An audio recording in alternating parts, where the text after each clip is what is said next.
Olá pessoal, meu nome é Helena Barbosa, eu sou docente, pesquisadora do Centro de Pesquisa em Obesidade e Comorbidades do Instituto de Biologia da Unicamp.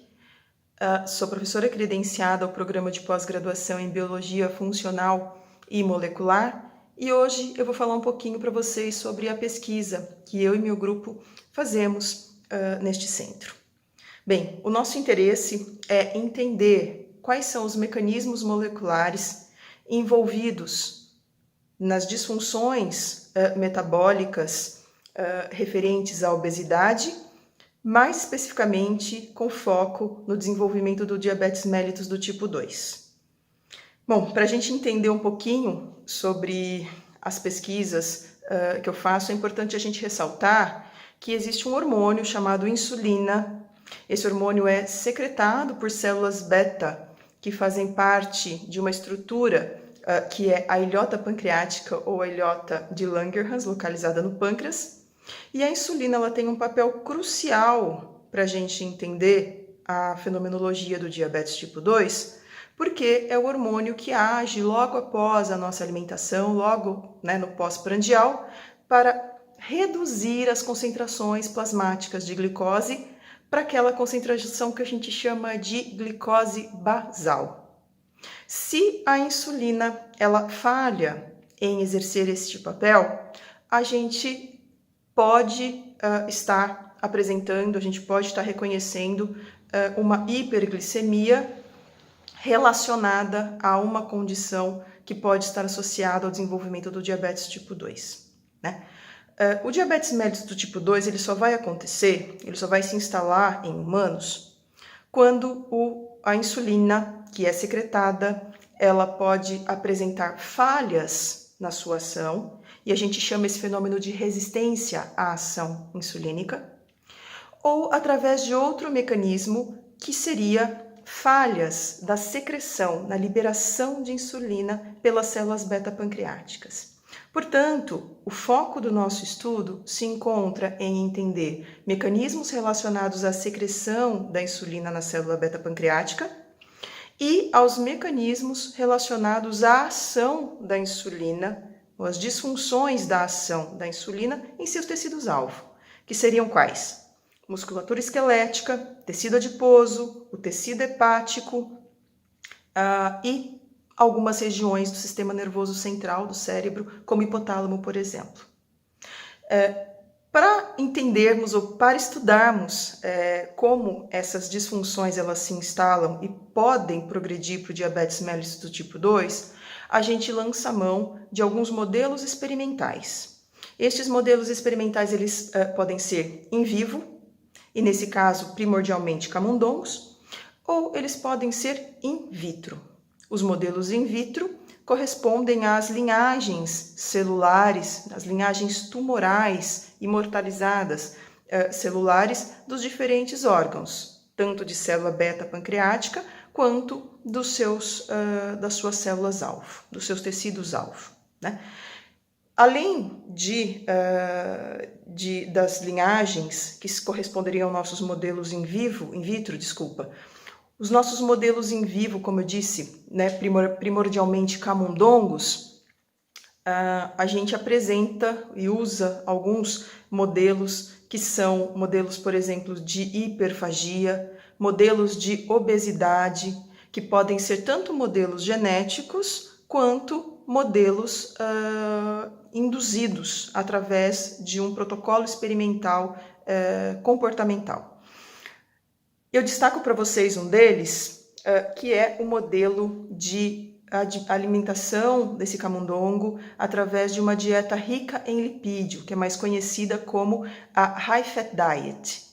O camundongo que é alimentado com essa dieta desenvolve todas as características inerentes e semelhante ao indivíduo humano obeso, porque ele fica resistente à ação da insulina, ele hipersecreta o hormônio insulina e ele também apresenta hiperglicemia.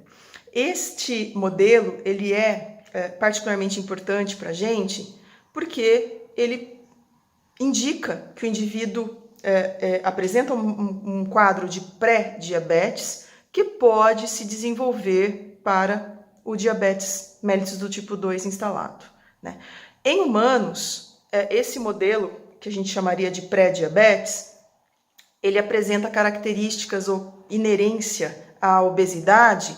Por quê? Porque durante a progressão do diabetes em indivíduos obesos, esse indivíduo ele pode apresentar problemas com relação à secreção da insulina e se tornar insulino dependente, né? Então, a gente usa muito o modelo da High Fat Diet, justamente porque ele representa um modelo de pré-diabetes em humano e que pode gerar para a gente muitas respostas com relação aos seus mecanismos de disfunção, porque é justamente nesse modelo onde a gente quer interferir, onde a gente quer fazer determinados tratamentos para impedir a progressão para o DM2.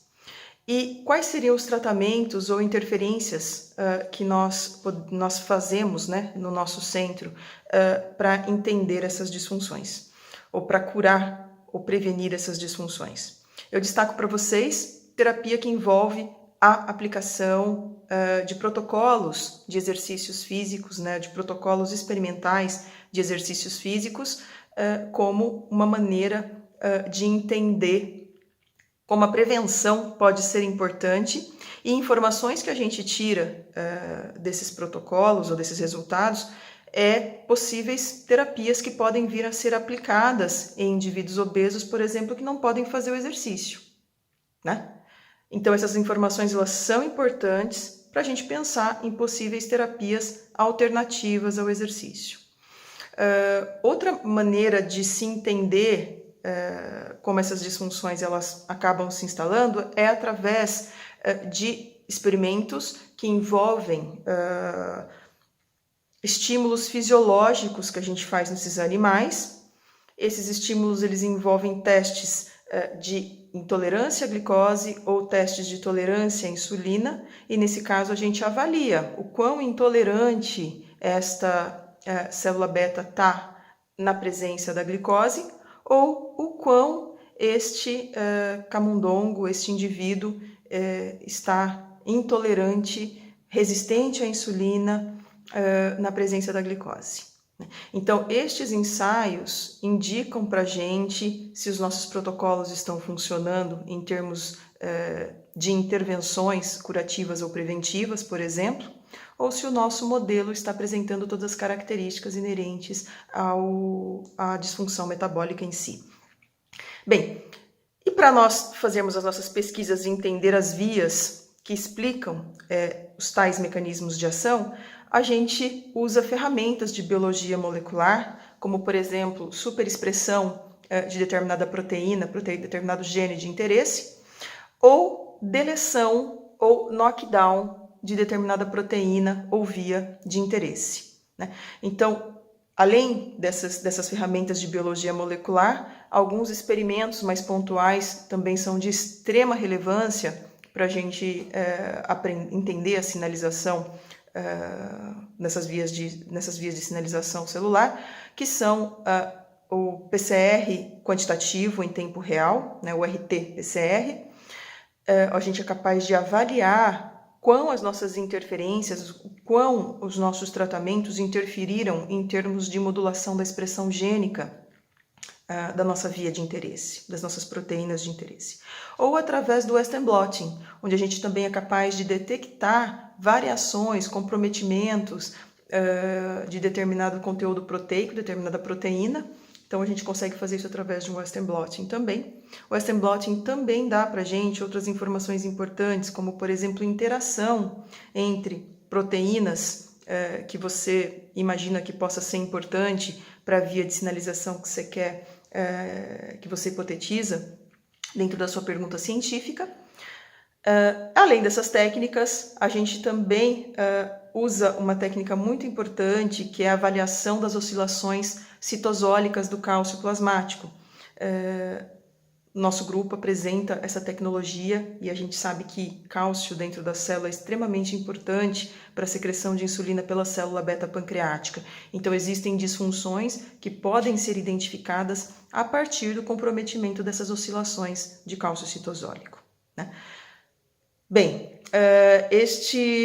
dentre as ferramentas e protocolos e perguntas científicas com que eu trabalho no meu grupo de pesquisa seriam essas que eu queria ressaltar para vocês. Eu espero que vocês aproveitem esse curso ao máximo. Ele está num novo formato, justamente por conta das condições atuais.